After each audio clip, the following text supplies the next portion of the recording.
कहा national income कहते किस चीज को है अपन, एनएनपी एफसी, और डोमेस्टिक इनकम एनडीपी एफसी। हमने कहा नेशनल इनकम होती क्या है, national income is the sum total of factor incomes जो किसने कमाई हो, earned by the normal residents of a country during the period of an accounting year. पहला पॉइंट आया कि सम टोटल सिर्फ किसका करेंगे, फैक्टर इनकम्स का। कौन सी इनकम नहीं लेंगे, ट्रांसफर इनकम। फैक्टर इनकम्स वो होती हैं जो हमें फैक्टर्स ऑफ प्रोडक्शन के बदले में मिलती है, मींस कुछ करने के बदले में मिल रही है। जबकि transfer income unilateral one sided payments होती हैं आपके पास, जैसे कि गिफ्ट, डोनेशन, चैरिटी। टैक्स भी वन साइडेड पेमेंट है। Unemployment allowance, old age pension, ये कुछ काम करने के बदले में नहीं मिल रही है, इसलिए हम इनको ट्रांसफर इनकम कहते हैं। और इनको हम नेशनल इनकम या डोमेस्टिक इनकम कैलकुलेट करते टाइम इनको कंसिडर नहीं करते, वो नेशनल या डोमेस्टिक होता है। और यहाँ पे जो होता है फैक्टर कॉस्ट या मार्केट प्राइस होता है। हमने कहा national income is the sum total of the factor income, सिर्फ फैक्टर इनकम्स को लेंगे। और कौन सी फैक्टर इनकम्स, जो किसने कमाई हो, नॉर्मल रेजिडेंट्स ने, earned by the normal residents of a country during the period of an accounting year. बात आई कि नॉर्मल रेजिडेंट कौन होता है, तो नॉर्मल रेजिडेंट एक ऐसा पर्सन है who is ordinarily residing in a country and his centre of economic interest lies in that country. Ordinarily residing का मतलब क्या हुआ कि वो उस कंट्री के अंदर कितने टाइम से रह रहा हो, 1 ईयर और मोर के लिए। और सेंटर ऑफ इकोनॉमिक इंटरेस्ट का मतलब क्या हुआ कि वो अपनी मैक्सिमम इकोनॉमिक एक्टिविटीज उसी कंट्री में कंडक्ट कर रहा हो। फिर अपन ने बात करी कि नॉर्मल रेजिडेंट के लिए कुछ स्पेसिफिक पॉइंट्स पढ़ लिए कि नॉर्मल रेजिडेंट एक इंडिविजुअल भी हो सकता है, एक इंस्टीट्यूशन भी हो सकता है। और नॉर्मल रेजिडेंट बनने के लिए आपको सिटीजन होना जरूरी नहीं है। एक पर्सन ऐसा हो सकता है कि एक कंट्री का सिटीजन है और दूसरी कंट्री का नॉर्मल रेजिडेंट हो। तीसरी बात, इंटरनेशनल ऑर्गेनाइजेशंस को हम किसी भी कंट्री का नॉर्मल रेजिडेंट ट्रीट नहीं करते। उसके अलावा next point, armed forces officials, diplomats, ambassadors, ये जिस कंट्री से बिलोंग करते हैं, जहां पोस्टिंग है वहां पे नहीं, जिस कंट्री से बिलोंग करते हैं उस कंट्री के नॉर्मल रेजिडेंट ट्रीट किए जाते हैं। बॉर्डर वर्कर्स, नेपाल के लोग इंडिया में आते हैं काम करने, वापस नेपाल चले जाते हैं शाम को रहने के लिए, तो वो जिस कंट्री से बिलोंग करते हैं वहीं के ही नॉर्मल रेजिडेंट माने जाएंगे। तो ये नॉर्मल रेजिडेंट की डेफिनेशन आपको समझ में आ गई। और उसी के साथ नेशनल इनकम क्लियर हो गया होगा कि नेशनल इनकम का मतलब है sum total of factor income जो नॉर्मल रेजिडेंट्स ने कमाई। बट डेफिनेशन ने क्या बताया कि कहां से कमाई, नहीं बताया। तो अपन क्या समझेंगे कि चाहे इंडिया के अंदर कमाई हो या इंडिया के बाहर से, that is rest of the world से कमाई हो। क्लियर है यहां तक। फिर अपन ने बात करी डोमेस्टिक इनकम। तो अपन ने कहा डोमेस्टिक इनकम है क्या, तो हमने कहा domestic income is the sum total of factor incomes. इसमें भी सिर्फ क्या लेंगे, फैक्टर इनकम्स लेंगे, क्या नहीं लेंगे, ट्रांसफर इनकम नहीं लेंगे। कौन सी फैक्टर इनकम, जो कहां जनरेट हुई है, generated with in the domestic territory of a country during the period of an accounting year. तो हमने कहा फैक्टर इनकम्स किसने कमाई, क्या डेफिनेशन में बताया किसने कमाई, नहीं, भले ही रेजिडेंट ने कमाई हो या नॉन रेजिडेंट ने कमाई हो। हमने कहा किसी ने भी कमाई हो, चाहे रेजिडेंट ने या नॉन रेजिडेंट ने, कहां से कमाई हो, क्या डेफिनेशन ने बता दिया, yes, generated with in the domestic territory, सिर्फ इंडिया के अंदर से। क्लियर। फिर अपन ने बात करी कि डोमेस्टिक टेरिटरी क्या होती है। तो हमने कहा डोमेस्टिक टेरिटरी का मतलब, हमने कहा कि कौन सी टेरिटरी से है, इकोनॉमिक टेरिटरी से है। कौन सी टेरिटरी से नहीं है, पॉलिटिकल टेरिटरी से नहीं है। और डोमेस्टिक टेरिटरी एक ऐसी ज्योग्राफिकल लोकेशन है जो हमारे गवर्नमेंट के कंट्रोल में हो, जो हमारे गवर्नमेंट के कंट्रोल में हो, और जहां पर हमारे पीपल, गुड्स और कैपिटल फ्रीली सर्कुलेट कर सकते हो। तो हमने कहा economic territory refers to a geographical location which is administered by our government and where are capital, goods and people can circulate freely. फिर इसमें बात मैंने बताया कि डोमेस्टिक टेरिटरी में पूरी पॉलिटिकल टेरिटरीज, उसमें से एक चीज एक्सक्लूड और एक चीज इंक्लूड। हमने कहा फॉरेन के अंदर जितनी भी इंडियन एम्बेसीज हैं, रशिया के अंदर इंडियन एम्बेसी होगी, अमेरिका में, यूएसए में, पाकिस्तान में, वहां पर कौन सी गवर्नमेंट की, कौन से गवर्नमेंट का कंट्रोल होगा, हमारी गवर्नमेंट का कंट्रोल होगा। और जब ये हमारी गवर्नमेंट का कंट्रोल अगर है तो क्या वो हमारी डोमेस्टिक टेरिटरी का पार्ट हो जाएगा, यस। एक्सक्लूड की बात करी कि इंडिया में जैसे पाकिस्तानी एम्बेसी है, रशियन एम्बेसी है, यूएस अमेरिकन एम्बेसी है, तो वो सारी क्या होंगी, क्या वहां पर इंडिया की गवर्नमेंट का कंट्रोल होगा? नहीं होगा, तो वो हमारी डोमेस्टिक टेरिटरी का पार्ट नहीं होंगी। हाँ, डोमेस्टिक टेरिटरी का मतलब ही इकोनॉमिक टेरिटरी। क्लियर यहां तक? ये बात समझ में आ गई आपको? तो हमने कहा एक चीज इंक्लूड, एक चीज एक्सक्लूड, इसके अलावा और कुछ नहीं करना, आपने बस इतना ही ध्यान रखना है। फिर हमने बात करी कि अब अगर हम नेशनल इनकम और डोमेस्टिक इनकम को इक्वल करना चाहते हैं तो उस केस में हमें क्या करना पड़ेगा, ये वाला पार्ट इसमें ऐड करना पड़ेगा और ये माइनस करना पड़ेगा। हमने कहा डोमेस्टिक इनकम में क्या ऐड कर दो, that is factor income earned by normal residents from rest of the world, और क्या माइनस कर दो, factor income of non residents generated with in the domestic territory of a country. अगर ये कर देते हैं तो उसको क्या बोलते हैं हम, NFIA। इस नेट को क्या बोलते हैं, प्लस इसमें से इसको माइनस करने को क्या बोलते हैं, NFIA, that is net factor income from abroad. हमने नेट बाहर से कितना कमाया, हम बाहर से 100 रुपए कमा कर लेकर आए, बाहर वाले यहां से 20 रुपए कमा कर ले गए, तो हमने नेट बाहर से 80 रुपीज अर्न किए, वही तो निकाल रहे हैं हम कि हम बाहर से 100 कमा कर लाए, उसमें से वो 20 कमा कर ले गए, वो माइनस कर दिए, तो हमने नेट बाहर से कितना कमाया, that is net factor income from abroad. और कभी भी क्वेश्चन में अगर net factor income to abroad दे रखा हो तो हमें क्या करना पड़ेगा, साइन चेंज करना पड़ेगा। यहां तक बात समझ में आ गई? तो ये NFIA की बात समझ में आ गई। तो आपको पता चल गया कि नेशनल इनकम और डोमेस्टिक इनकम में किस चीज का डिफरेंस होता है, सिर्फ NFIA का। और आप वो यहां से भी देख सकते हैं कि ये NNPFC है और ये NDPFC है। तो पहला वर्ड तो नेट और नेट, दूसरा वर्ड नेशनल और डोमेस्टिक। तो मैंने बताया था नेशनल और डोमेस्टिक में बड़ा कौन सा, नेशनल। तो बड़े से अगर छोटे पर जाएंगे तो अपने को क्या करना पड़ेगा, माइनस NFIA, ठीक है। और छोटे से बड़े पर जाऊंगा तो प्लस। तो यहां देखो डोमेस्टिक से नेशनल पे जा रहे हैं तो क्या करना पड़ेगा, प्लस NFIA। यहां तक अपन ने कर लिया था। फिर अपन ने कन्वर्जन पढ़ा, तो मैंने कन्वर्जन के लिए मैंने आपको ये बताया था 4 और 2, बड़ा कौन सा 4, तो बड़े से छोटे पर जाते हैं तो माइनस करते हैं और छोटे से बड़े पर जाएंगे तो प्लस करते हैं। फिर मैंने कहा पहला वर्ड आपके पास क्या तो ग्रोस होगा या तो नेट होगा। ग्रोस और नेट में बड़ा कौन सा, ग्रोस। डिफरेंस किस चीज का है ग्रोस और नेट में, डेप्रीसिएशन। डेप्रीसिएशन का दूसरा नाम क्या है, कंजप्शन ऑफ फिक्स्ड कैपिटल। फिर अपन ने बात करी कि जब बड़े से छोटे पर, ग्रोस से नेट पर अगर हमें जाना है तो अपन क्या करेंगे, माइनस डेप्रिसिएशन, और छोटे से नेट से ग्रोस पर जाना है तो प्लस डेप्रिसिएशन। फिर बात आई नेशनल एंड डोमेस्टिक, बड़ा कौन सा, नेशनल। अपन ने कहा नेशनल से डोमेस्टिक पर जाएंगे तो क्या करेंगे, माइनस NFIA। डिफरेंस क्या होता है नेशनल और डोमेस्टिक में, NFIA। तो बड़े से छोटे पर जाएंगे तो माइनस NFIA, छोटे से बड़े पर जाएंगे तो प्लस NFIA। और अगर net factor income to abroad दे रखा हो तो साइन चेंज कर लेंगे। और बड़े ध्यान से पढ़ना, कई बार ये नेट वर्ड नहीं होता, ऐसा लिखा होता है फैक्टर इनकम फ्रॉम अब्रॉड, और दूसरा दे रखा होता है फैक्टर इनकम टू अब्रॉड, तो फ्रॉम में से टू माइनस कर देंगे। कई बार ऐसा लिखा होता है factor income of normal residents और factor income of non residents, तो नॉर्मल रेजिडेंट्स में से नॉन रेजिडेंट्स की माइनस कर लेंगे। क्लियर है यहां तक? फिर अपने पास आ गया मार्केट प्राइस और फैक्टर कॉस्ट। फैक्टर कॉस्ट जो भी इसमें प्रॉफिट भी इंक्लूडेड है, जो भी कॉस्ट पड़ी प्रोड्यूसर को, अब जब वो मार्केट में बेचता है तो इसके ऊपर क्या करेगा, टैक्सेस लगेंगे, और सब्सिडी अगर कोई मिल रही है तो उससे वो प्राइस कम हो जाएगा। तो मार्केट प्राइस कितने से बढ़ेगा, NIT से, नेट इनडायरेक्ट टैक्सेस से। और नेट इनडायरेक्ट टैक्सेस कैसे निकलते हैं, indirect taxes minus subsidies. Indirect tax minus subsidy, तो ध्यान रखना इसमें कि नेट इनडायरेक्ट टैक्स अगर लिखा है that mean subsidy already less हो चुकी है। अगर सिर्फ इनडायरेक्ट टैक्स लिखा है तो आपको सब्सिडी लेस करनी पड़ेगी। दूसरी बात, अगर सिर्फ सब्सिडी दे दे क्वेश्चन के अंदर तो अपन नेट इसको इनडायरेक्ट टैक्स को क्या लेते हैं, जीरो ले लेते हैं। तो नेट इनडायरेक्ट टैक्स क्या निकल कर आएगा, नेगेटिव ऑफ सब्सिडीज। ये ध्यान रखना, बच्चे गड़बड़ करते हैं।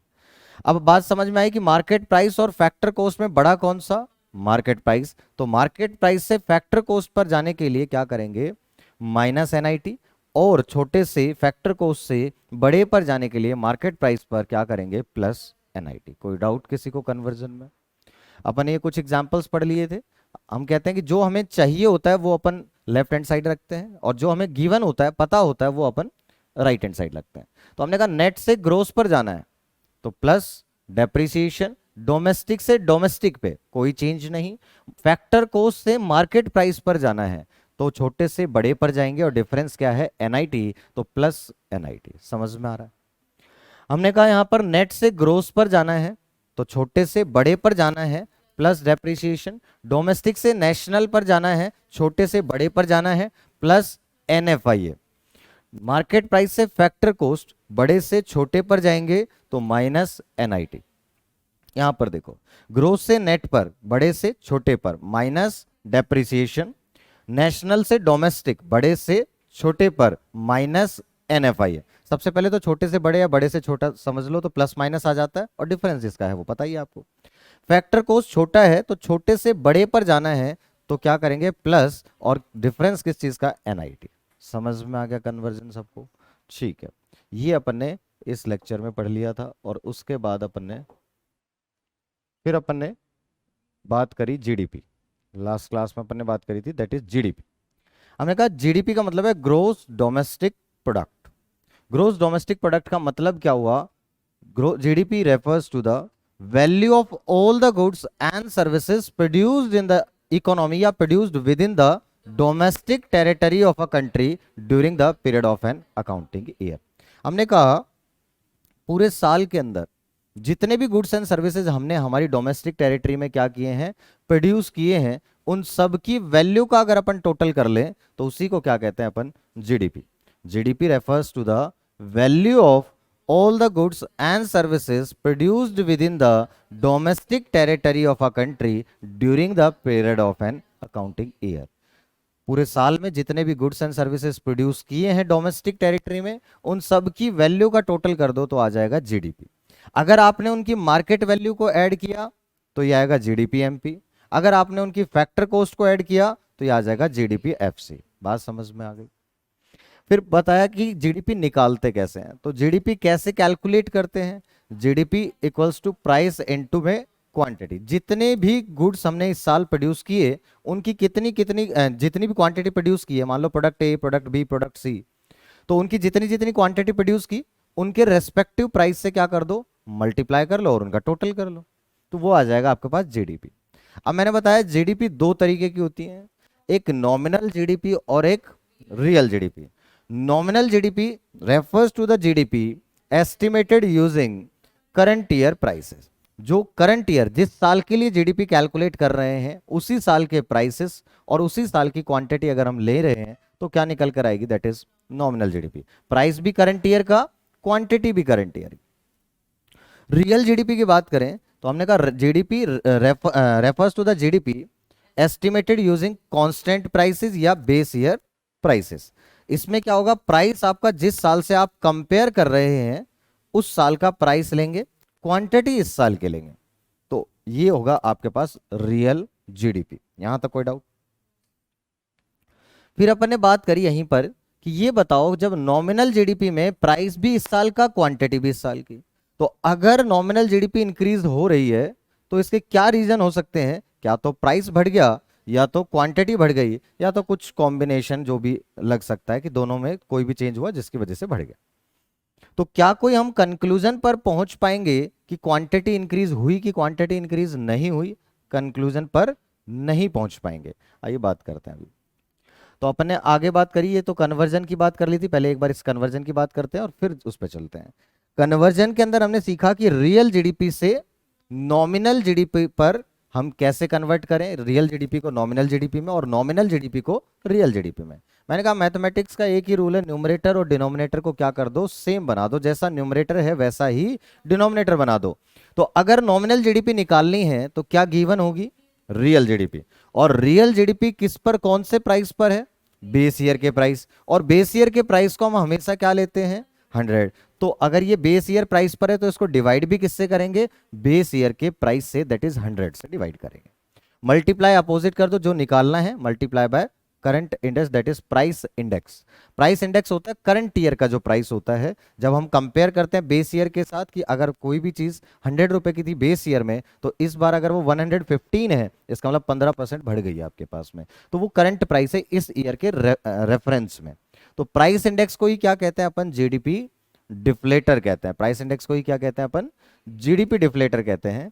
फिर बात आई आपके पास रियल जीडीपी। तो रियल जीडीपी अगर निकालना है तो क्या गिवन होगा, नॉमिनल जीडीपी। और नॉमिनल जीडीपी अगर गिवन है तो कौन से प्राइस पर गिवन है, करंट ईयर के प्राइस पर। और करंट ईयर के प्राइस से डिवाइड करोगे, मतलब किससे डिवाइड करेंगे, प्राइस इंडेक्स से, और किससे क्या निकालना उससे मल्टीप्लाई कर दो, मल्टीप्लाई बाय 100। कोई दिक्कत कन्वर्जन में किसी को, यहां तक क्लियर है। फिर अपन ने बात करी वेलफेयर। तो अपन ने कहा वेलफेयर क्या है, वेलफेयर का मतलब है availability of goods and services per person. जितने ज्यादा goods and services per person available होंगे उतना ज्यादा वेलफेयर होगा। तो हमने कहा welfare is measured as the availability of goods and services per person. तो हमने कहा वेलफेयर क्या है, availability of goods and services per person. जितने ज्यादा goods and services per person available होंगे उतना ज्यादा वेलफेयर होगा। यहां तक बात समझ में आ गई। फिर अपन ने बात करी कि जब नॉमिनल जीडीपी बढ़ती है, जब नॉमिनल जीडीपी बढ़ती है, समझने पे ध्यान दे दोनों जने, मैं शेयर कर दूंगा कोई बात नहीं। इंक्रीज इन नॉमिनल जीडीपी, तो हमने कहा जब नॉमिनल जीडीपी बढ़ती है तो उसके दो रीजन हो सकते हैं, क्या तो प्राइस बढ़ गया या तो क्वांटिटी बढ़ गई, आइदर इंक्रीज इन प्राइस और इंक्रीज इन क्वांटिटी। अगर प्राइस बढ़ता है तो ये इकोनॉमी के पॉइंट ऑफ व्यू से कोई अच्छी बात नहीं है, कुछ कोई फायदेमंद चीज नहीं है। हमने कहा ये जस्ट एक मॉनेटरी फिनोमिना है कि बस मॉनेटरी वैल्यू बढ़ रही है, बट एक्चुअल में जो प्रोडक्शन था गुड्स एंड सर्विसेज का वो इंक्रीज नहीं हो रहा, और ये हमारे लिए इंपॉर्टेंट नहीं है इकोनॉमी के पॉइंट ऑफ व्यू से, this is of little significance. यहां तक बात समझ में आई। फिर हमने कहा बट अगर क्वांटिटी बढ़ती है तो क्वांटिटी के बढ़ने से प्रोडक्शन बढ़ रहा है, और प्रोडक्शन बढ़ेगा that means flow of goods and services in the economy increases. Goods and services का फ्लो बढ़ रहा है, और जब गुड्स एंड सर्विसेज की फ्लो बढ़ रहा है that means availability goods and services क्या होंगे, बढ़ जाएगी आपके पास। Availability of goods and services per person will increase, और जब पर पर्सन गुड्स एंड सर्विसेज अगर ज्यादा अवेलेबल हो पा रहे हैं अब पहले के कंपेरिजन में, दैट मीन्स कि वेलफेयर क्या हो रहा है, इंप्रूव हो रहा है, इंक्रीज हो रहा है। बात समझ में आ गई यहां तक। हमने कहा कि अगर मैं आपको बताऊं कि नॉमिनल जीडीपी बढ़ गई तो क्या आप कोई कंक्लूजन पर पहुंच पाए कि नहीं पहुंच पाए कि वेलफेयर इंक्रीज होगा कि नहीं होगा, हम किसी कंक्लूजन पर नहीं पहुंच पाएंगे। डाउट रहेगा कि हो सकता है प्राइस की वजह से, हो सकता है क्वांटिटी की वजह से। तो हम कह सकते हैं कि नॉमिनल जीडीपी वेलफेयर का ट्रू इंडेक्स या बेटर इंडेक्स नहीं है। फिर बात करिए अपन ने इंक्रीज इन रियल जीडीपी। तो रियल जीडीपी के इंक्रीज करने का सिर्फ और सिर्फ एक ही रीजन हो सकता है, क्योंकि प्राइस तो अपन ने कांस्टेंट ले लिया, बेस ईयर वाला ही, प्रीवियस ईयर वाला ही। तो अगर प्राइस आपने वो सेम ले लिया दैट मींस अब अगर रियल जीडीपी बढ़ रही है तो उसका एक ही रीजन होगा, क्या, क्वांटिटी का बढ़ना। भाई प्राइस आपने कांस्टेंट किया तो क्वांटिटी बढ़ेगी तो ही तो रियल जीडीपी बढ़ेगी। तो हमने कहा कि इंक्रीज इन क्वांटिटी, इसकी वजह से क्वांटिटी बढ़ेगी। अगर इंक्रीज इन रियल जीडीपी है तो इसका मतलब हम डायरेक्टली कंक्लूड कर सकते हैं कि क्वांटिटी बढ़ गई, और जब क्वांटिटी बढ़ेगी तो इकोनॉमी में flow of goods and services बढ़ेगा, और जब फ्लो बढ़ेगा तो availability of goods and services per person ज़्यादा होंगे, और जितने ज़्यादा होंगे उतना वेलफेयर भी बढ़ जाएगा। तो हमने कहा वेलफेयर भी इंप्रूव हो गया। तो जब हमें वेलफेयर के बारे में देखना है तो हम कौन सी जीडीपी को कंसीडर करें, नॉमिनल जीडीपी या रियल जीडीपी, रियल जीडीपी, क्योंकि तभी समझ में आएगा कि अच्छा क्वांटिटी की वजह से आपके पास में जीडीपी बढ़ रही है या प्राइस की वजह से नहीं बढ़ रही है। तो हमने कहा बेटर इंडेक्स कौन सा है वेलफेयर के लिए, नॉमिनल जीडीपी या real GDP, that is real GDP. यहां तक बात समझ में आ गई। ये अपने पास यहां तक अपन ने पढ़ा था। यहां तक किसी को कोई डाउट है तो बता दीजिए। नॉमिनल जीडीपी का मतलब है करंट ईयर की जीडीपी, करंट ईयर का जीडीपी मतलब इस साल की जितने भी गुड्स प्रोड्यूस किए हैं उन सब की क्वांटिटी लो, उन्हीं के प्राइसेस लो, इस साल में जो प्राइस उनके चल रहे हैं मल्टीप्लाई करके टोटल वैल्यू कर लो। भाई जीडीपी का मतलब क्या था, जितने भी पूरे साल के अंदर गुड्स एंड सर्विसेज हमने डोमेस्टिक टेरिटरी में प्रोड्यूस किए उन सब की वैल्यू। तो अगर आपने क्या किया, उनको इसी साल के प्राइस पर मेजर किया है that is called nominal GDP, और अगर वो क्वांटिटी को आपने बेस ईयर की क्वांटिटी प्राइस के साथ मल्टीप्लाई किया है तो दैट इज रियल जीडीपी। ठीक है, अब आपको फर्क समझ में आ जाएगा कि नॉमिनल जीडीपी में और रियल जीडीपी में क्या है। तो नॉमिनल जीडीपी की पहले बात कर लेते हैं अपन। ईयर दे रखा है आपके पास, ठीक है, ईयर, कॉमोडिटी, क्वांटिटी, प्राइस, और यहां से आ जाएगी आपके पास GDP MP. This is nominal GDP. कौन सा जीडीपी निकलेगी? Nominal GDP. तो इससे अगर हम देखें तो ये ईयर है अपने पास 2011-12। अब बताओ, अगर नॉमिनल जीडीपी निकालनी है आपको तो आप प्राइस भी कौन से साल का लोगे? 11-12 का ही।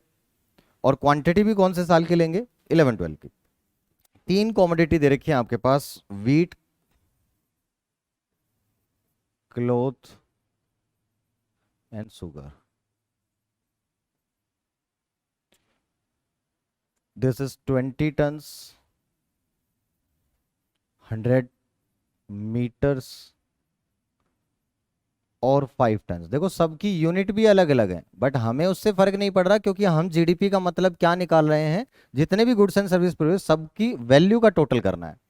तो इनके प्राइसेस पता होंगे। ये प्राइस कौन से ईयर के दे रखे हैं? 11-12 के ही क्वांटिटी दे रखी है आपके पास, और ये प्राइस भी कौन सा दे रखा है? 11-12 का ही दे रखा है। दिस इज 100 पर टन,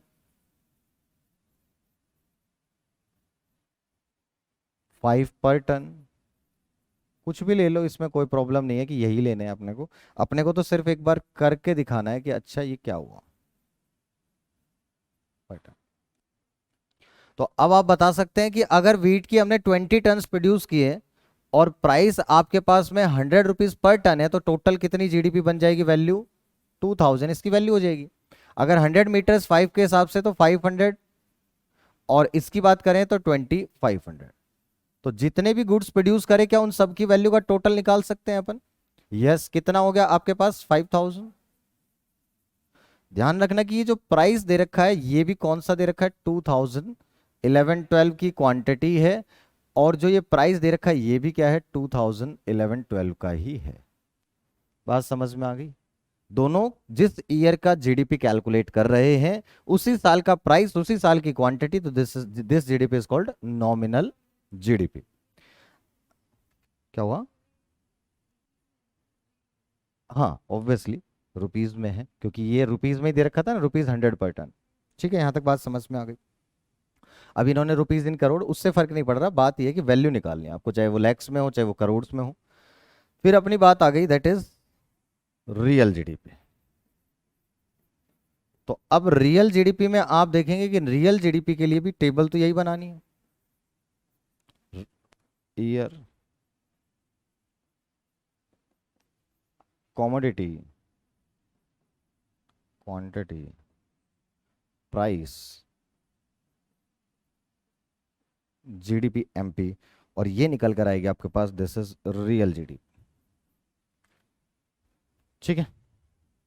अब ईयर देखो आप, 2011-12 में तो ये दे रखा था, और अब 2020-21 में ये समझ में आ गया कि ये तो आपके पास में अच्छा अभी नॉमिनल जीडीपी दे रखे 2 साल की। तो अभी आपके पास में अगर मैं इसी में नॉमिनल जीडीपी निकालूं, किसका?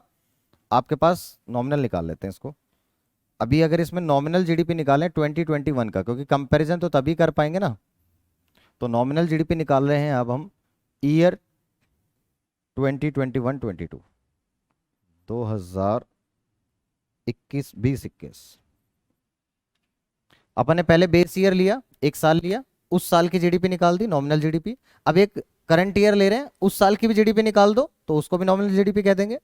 और फिर कंपेयर करके दिखाएंगे कि रियल जीडीपी इसके कंपैरिजन में कितनी आएगी। ठीक है। तो अब देखो 2021, इसमें भी सब कुछ सेम ही है आपके पास। दिस इज वीट, क्लोथ और सुगर। वही सेम क्वांटिटीज हैं आपके पास में। क्वांटिटीज इस साल भी इतनी ही है। इन्होंने हालांकि क्वांटिटीज को क्या रखा है? सेम रखा है, बट जरूरी नहीं है कि क्वांटिटीज सेम रहे। इन्होंने ये दिखाने की कोशिश की है कि ये जो जीडीपी बढ़ी है वो सिर्फ और सिर्फ प्राइस की वजह से बढ़ी है। बट आप यहां पर कोई भी चेंज कर सकते हैं, उसमें कोई प्रॉब्लम नहीं आएगी आपको। ठीक है, देखते हैं जरा, एक मिनट। ये 2021 की निकाल दो आप। प्रोडक्शन सेम रख लिया इन्होंने, उससे कोई प्रॉब्लम नहीं है। 20 टन्स, 100 मीटर्स, 5 टन्स। ये कंपैरिजन करके दिखाना चाह रहे हैं कि देखो क्वांटिटी सेम है और अब प्राइस में चेंज आ गया, तो प्राइस हो गया 1000 पर टन। आपके पास हो गया प्राइस इसका दैट इज 20 पर टन, इसका हो गया 1600, सॉरी पर मीटर, दिस इज पर मीटर। यहां तक बात समझ में आ गई। और दिस इज 1600 पर टन। इस हिसाब से जीडीपी अगर अपन निकालेंगे तो ये भी निकल करके आएगी नॉमिनल जीडीपी।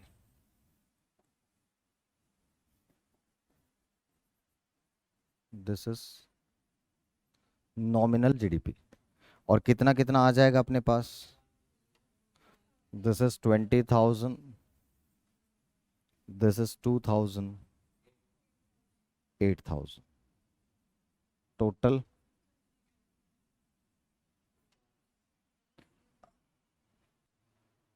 30,000। तो अब आपको 2 साल की आपने नॉमिनल जीडीपी निकाली। नॉमिनल जीडीपी का मतलब जो ये प्राइस दे रखा है ये कौन सा दे रखा है, 2021, और क्वांटिटी भी और प्राइस भी कौन से साल का लिया आपने, 2021। बट इस इलस्ट्रेशन में आपने क्या किया कि जो क्वांटिटी थी वो सेम रखी, तो आपको ये समझ में आ रहा है कि जो डिफरेंस आया वो किसकी वजह से, प्राइस की वजह से आया। ठीक है, अभी इसी साल के अंदर अगर अपन क्या निकालें, रियल जीडीपी निकालें, तो अब देखो क्या करें, ये देखो अब अगर अपन इसी में चेंजेस कर लें और इसको क्या निकाल लें, रियल जीडीपी, वैसे भी लिख सकते हैं, कोई प्रॉब्लम नहीं है। निकालना किसका है, 2021 का, यही है। प्रोडक्शन आपने अब क्या लिया है इसके अंदर, आपके पास 3200, अब प्रोडक्शन को चेंज कर दिया आपने, तो प्रोडक्शन चेंज हो जाएगा आपके पास। ठीक है, और प्राइसेस आपने कांस्टेंट रखे थे, यहां से अपना चेंज हो जाएगा।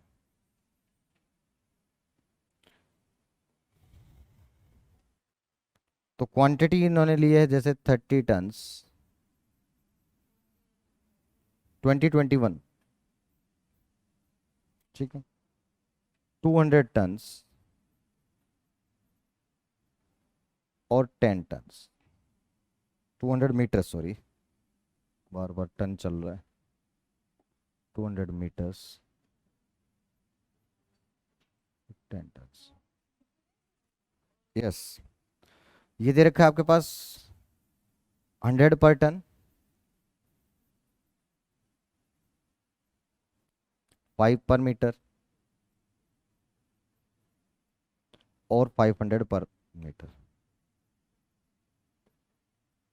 तो ये जो जीडीपी निकल कर आएगी ये अपने पास रियल जीडीपी निकल कर आ जाएगी। प्राइस निकाल लीजिए, वैल्यू इसकी कितनी आ जाएगी, 3000, इसकी आ जाएगी 1000, इसकी आ जाएगी 5000, टोटल कितना आ गया, 9000।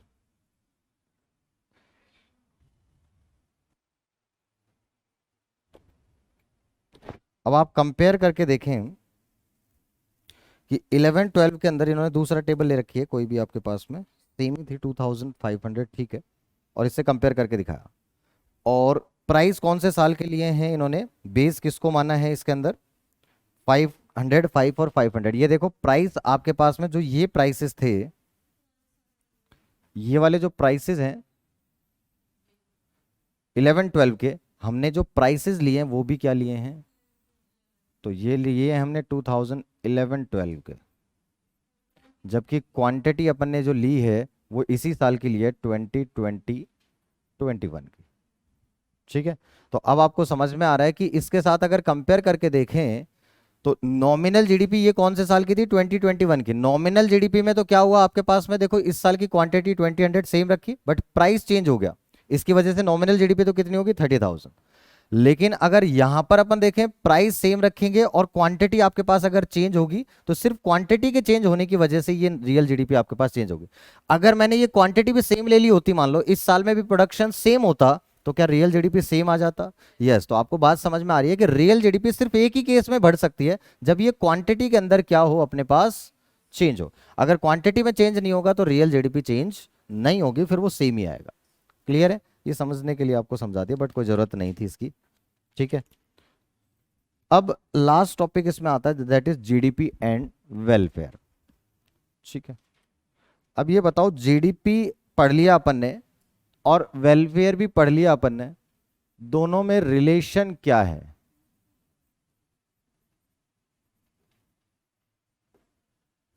दोनों में क्या रिलेशन, हाँ जाओ, दोनों में क्या रिलेशन है कि अगर एक इंक्रीज होगा तो दूसरा भी क्या होगा? कौन से जीडीपी की बात करेंगे, रियल जीडीपी की या नॉमिनल जीडीपी की? सबसे पहले तो यही बात है कि हम जब भी जीडीपी के साथ कंपेयर कर कर पढ़ रहे हैं तो ये जो जीडीपी पढ़ रहे हैं वो कौन सा पढ़ रहे हैं?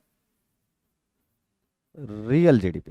क्योंकि नॉमिनल जीडीपी से तो हम कहीं कंक्लूजन पर पहुंच ही नहीं पाएंगे कि इसकी वजह से आपके पास वेलफेयर इंप्रूव हुआ या नहीं हुआ।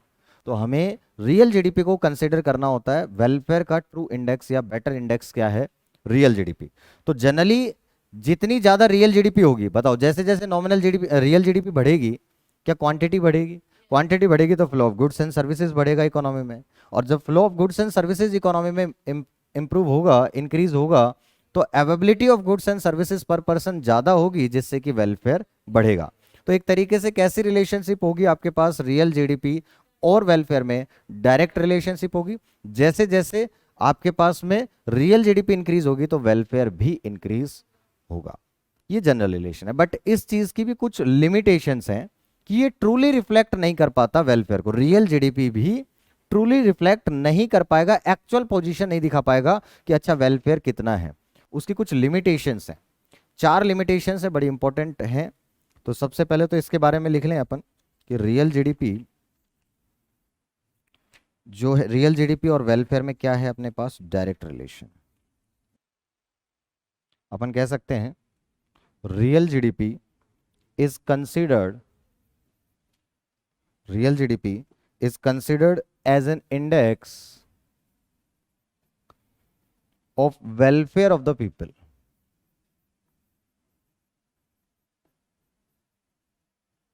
हम रियल जीडीपी को ही क्या कंसिडर करते हैं? Index of the welfare of the people. Reason समझ में आ गया कि ऐसा क्यों करते हैं? क्योंकि रियल जीडीपी से अगर रियल जीडीपी इंक्रीज करेगी तो उसका एक ही रीजन होगा, क्वांटिटी इंक्रीज करना, और क्वांटिटी इंक्रीज करेगी तो फ्लो बढ़ेगा गुड्स एंड सर्विसेज का, अवेबिलिटी बढ़ेगी पर पर्सन, जिससे कि वेलफेयर इंक्रीज होगा। ठीक है, तो अपन कहते हैं higher the growth of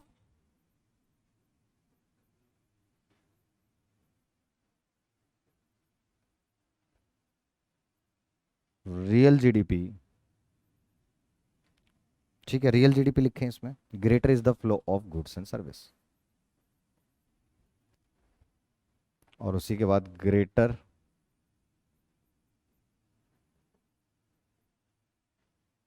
is the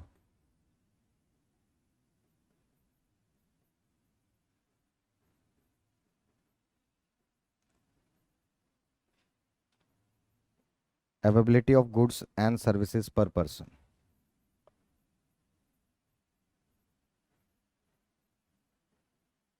goods and services per person, therefore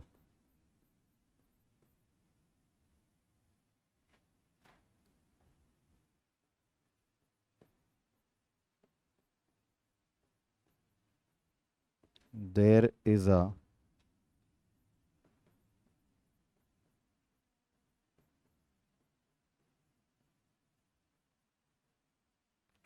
direct relationship between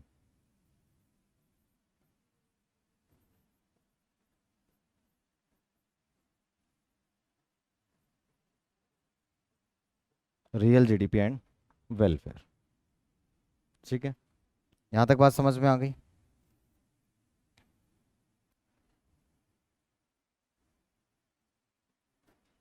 अब हम पढ़ेंगे इसकी लिमिटेशंस।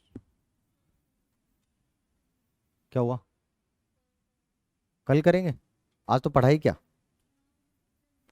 हाँ, कंप्लीट कर लेते हैं चैप्टर को, एटलीस्ट कम से कम थोड़ा सा मैं समझा देता हूं आपको।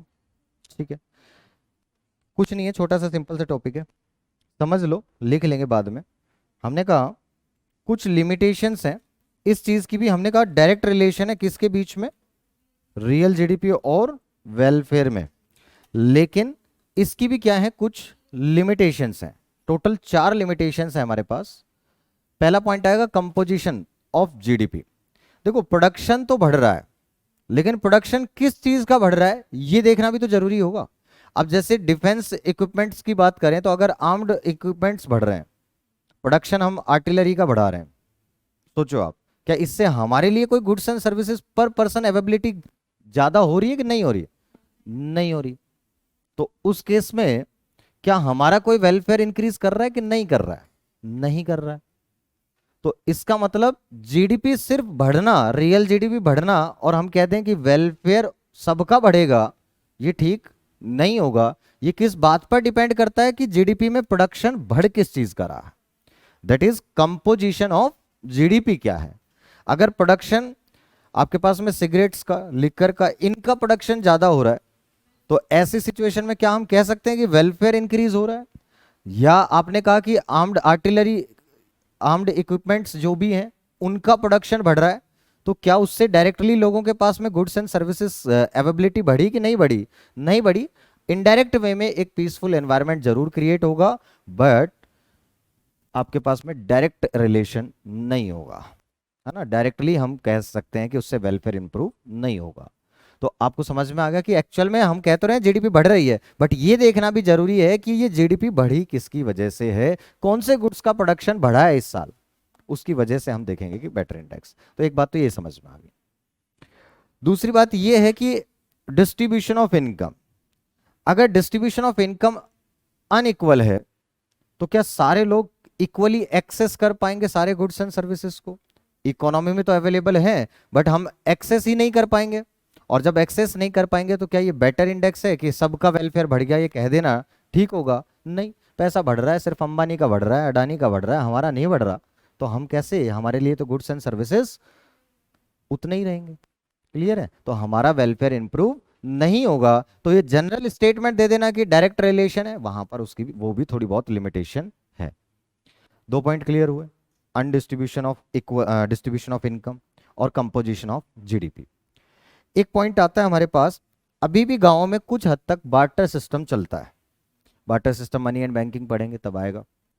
बार्टर सिस्टम का मतलब होता है गुड्स फॉर गुड्स, गुड्स के बदले गुड्स। रुपए से पहले, मनी से पहले यही चलता था सिस्टम, गुड्स के बदले गुड्स लेते थे। लेकिन उसमें मेजर प्रॉब्लम क्या थी? प्रॉब्लम ऑफ डबल को इंसिडेंस ऑफ वांट्स। ये सब मनी में भी आएगा आपके पास, हालांकि कोर्स का पार्ट नहीं है, ड्रॉबैक्स में।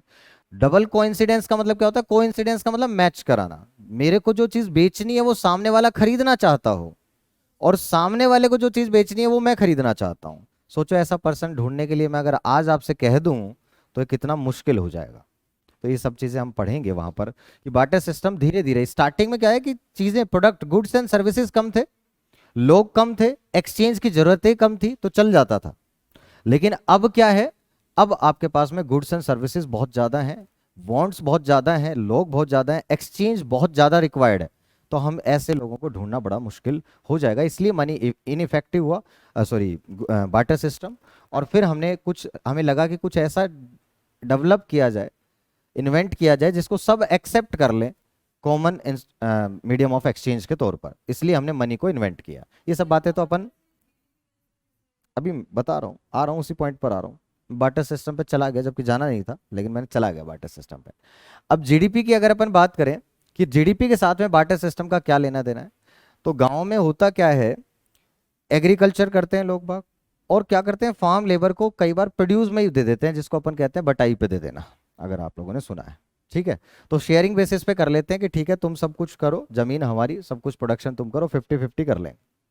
अब एक्चुअल में क्या हुआ कि ऐसी सिचुएशन के अंदर जो वो पे करते हैं उसको वो कहीं पर भी वो काउंटिंग में नहीं आता कि ये हमने प्रोड्यूस किया। वो सिर्फ 50% को ही काउंट कर लेते हैं, 50% की अकाउंटिंग करते हैं, बाकी को कहीं पे काउंट ही नहीं होता। जो हमने पे कर दिया उसकी कहीं पे हम अकाउंटिंग रिकॉर्डिंग नहीं कर रहे हैं। तो इससे क्या होगा कि जीडीपी एक्चुअल में प्रोडक्शन तो क्या हुआ ज्यादा, बट जो दे दिया उसको हमने रिकॉर्ड अगर नहीं किया तो क्या जीडीपी हमने कम मेजर करी? क्या जीडीपी को अपन ने अंडर एस्टिमेट कर दिया? और जब जीडीपी का अंडर एस्टिमेशन होगा, तो जब जीडीपी ही ठीक करेक्टली मेजर नहीं करी, तो क्या वेलफेयर करेक्टली आ सकता है, शो कर सकते हैं? नहीं। ये पॉइंट था। बात समझ में आ गई। नॉन मॉनेटरी एक्सचेंजेस, इसको क्या कहते हैं अपन, नॉन मॉनेटरी एक्सचेंजेस, कि रूरल इंडिया में अभी भी कुछ एक्सटेंट तक बाटर सिस्टम चलता है, जिसकी वजह से जीडीपी हम करेक्टली मेजर नहीं कर पाते, अंडर एस्टिमेट करते हैं, और उससे हमारा वेलफेयर भी फिर ट्रूली रिफ्लेक्ट नहीं करेगा। गलत जीडीपी के बेसिस पे हम गलत कंक्लूजन पे पहुंच जाएंगे। ठीक है। और लास्ट पॉइंट है दैट इज एक्सटर्नलिटीज। एक्सटर्नलिटीज का मतलब क्या है, हम अगर कोई इकोनॉमिक एक्टिविटी कर रहे हैं तो उससे सोसाइटी पर क्या तो कोई गुड इंपैक्ट जाएगा या तो बैड इंपैक्ट जाएगा। जैसे कोई बिजनेस करते हैं तो उससे पॉल्यूशन क्रिएट होता है, तो सोसाइटी पर बैड इंपैक्ट जाता है। मैं पढ़ा रहा हूं तो इससे सोसाइटी पर गुड इंपैक्ट जा रहा है। तो दोनों चीजों के इस तरीके से एग्जांपल, आपने कोई गार्डनिंग करी, यहाँ पे तो खैर पढ़ाने केस में, अभी इसमें डेफिनेशन में थोड़ा चेंज है एक्सटर्नलिटी में। हमने कहा एक्सटर्नलिटी का मतलब है कोई भी इकोनॉमिक एक्टिविटी का गुड इंपैक्ट या बैड इंपैक्ट जो सोसाइटी पे पड़ रहा है, जिसके लिए ना तो हमें पेनलाइज किया जा रहा है। अब जैसे पॉल्यूशन कर रहे हैं तो पॉल्यूशन के लिए क्या पेनल्टी लगा रहे हैं, नहीं लगा रहे, कुछ नहीं हो रहा, नॉर्मल पॉल्यूशन हो ही रहा है। दूसरा, अगर हमने कुछ अच्छा काम किया उसके लिए हमें रिवॉर्ड नहीं मिल रहा है, तो ऐसी सिचुएशन में उसको हम क्या कहते हैं, एक्सटर्नलिटीज कहते हैं। अगर सोसाइटी पर पॉजिटिव इंपैक्ट जा रहा है तो पॉजिटिव एक्सटर्नलिटी, और सोसाइटी पर नेगेटिव इंपैक्ट जा रहा है तो नेगेटिव एक्सटर्नलिटी। पॉल्यूशन क्रिएट कर रहे हैं, पॉल्यूशन हो रहा है इंडस्ट्री से, बट उससे हमारे ऊपर कोई पेनल्टी नहीं लग रही, एनवायरमेंट को नुकसान हो रहा है, दिस इज नेगेटिव एक्सटर्नलिटी। कि ऐसी bad impact on of an economic activity on the society for which we are not penalized, जिसके लिए हमें पेनलाइज नहीं किया गया।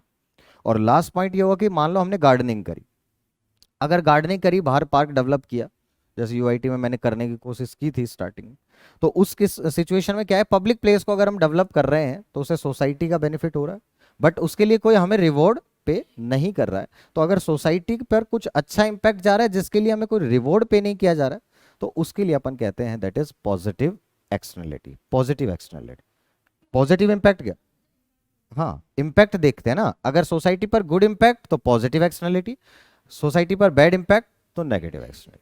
तो उसके अंदर कई बार क्वेश्चन पूछा गया, एक नंबर में पॉजिटिव एक्सटर्नलिटी, नेगेटिव एक्सटर्नलिटी, कई बार इनके एग्जाम्पल पूछ लेते हैं, एक एक एग्जाम्पल वही देना होता है। तो मतलब सब कुछ फिक्स आता है मैक्रो इकोनॉमिक्स में, कुछ ऐसा नहीं है जो आपको अलग से कुछ करना पड़े, जो बताया बस मोर देन इनफ है। इतना अच्छे से कर लो, पूरे में से पूरे हैं, कोई प्रॉब्लम नहीं है। मेहनत करनी है, इंडियन इको में करो। कौन सा नहीं आ रहा, क्यों, प्रोडक्शन सबसे पहले अपन प्रोडक्शन करते हैं, प्रोडक्शन करने की वजह से लोगों की इनकम जनरेट होगी, हाउस होल्ड्स की। रीजन क्या है, क्योंकि वो फैक्टर्स ऑफ प्रोडक्शन देते हैं प्रोड्यूसर सेक्टर को। समझ में आया, प्रोड्यूसर सेक्टर को कौन दे रहा है, हाउस होल्ड सेक्टर दे रहा है फैक्टर्स ऑफ प्रोडक्शन। और जब house hold sector factors of production अगर दे रहा है तो उनको बदले में क्या मिलेगी, इनकम मिलेगी। बताया था ये मैंने, real flow, money flow, clear है। तो हाउस होल्ड्स की क्या इनकम जनरेट हो गई, भाई प्रोडक्शन करने के लिए हमने प्रोड्यूसर सेक्टर को फैक्टर सर्विसेज दी, बदले में पैसा मिला, तो क्या हमारी इनकम जनरेट हो गई, वो प्रोडक्शन कर रहे हैं जिसकी वजह से हमारी क्या हो गई, इनकम जनरेट हो गई हाउस होल्ड्स की। और जब हमारी इनकम जनरेट होती है तो हम क्या करेंगे, खर्च करेंगे, और जब खर्च करेंगे तो फिर दोबारा से क्या प्रोडक्शन की जरूरत फिर दोबारा होगी। यस, तो ये प्रोसेस जो है ये आपका कॉन्टिन्यूअस वे में चलता रहता है ऑलवेज। इसी को हम कहते हैं circular flow of income, the unending flow of the activities of production, income generation and expenditure involving different sectors of the economy. Each activity is the cause as well as the consequence of the other activity. फिर अपन ने बात करी, production in the producing sector generates income for the household and expenditure by the households generates demand for further production. In this way ये तीनों activity चलती रहेंगी, moving in a circle like a three dots moving in a circle. This is known as circular flow of income. Clear है।